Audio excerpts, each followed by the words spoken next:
Hi everyone. তো আমি হেঁটে চলে এলাম এখন বাড়িতে। এই যে ফ্যানের নিচে এসে বসে পড়েছি হাত পা ধুয়ে,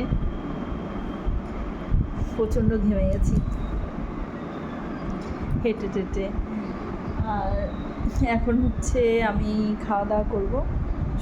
মা সন্ধ্যা দিচ্ছে, আমার শাশুড়ি মা সন্ধ্যে দেওয়া হয়ে গেলেই রাতের ডিনারটা আমি সেরে নেব। আমি সকালে খেয়ে নিই, 7টা সাড়ে 7টার মধ্যে আমার ডিনার কমপ্লিট হয়ে যায়। রাতে আর খাই না, খিদে পেলে জলটাই খাই, আর কিছু খাই না। তাতে শরীরটা অনেকটাই ভালো থাকে। আর অনেক রাতে খেলে খাবার হজমও হতে চায় না, শরীরটা খারাপ থাকে। আর এটা করে আমার অনেক ওয়েট লস হয়েছে। মাঝখানে ছেড়ে দিয়েছিলাম, ছেড়ে দিয়ে আবার মোটা হয়ে গিয়েছি। তো আবার মানে আগে তো 16 ঘন্টা করতাম, এখন 16 ঘন্টা অতক্ষণ থাকি না। ধরো এই 7:30টার মধ্যে খাচ্ছি, পরের দিন সকাল 7:30টায় আবার খাবো, এইভাবে। তো চলো, টাটা বাই বাই। আর হাঁটার ভিডিওটা কেমন লেগেছিলো সেটাও বলো।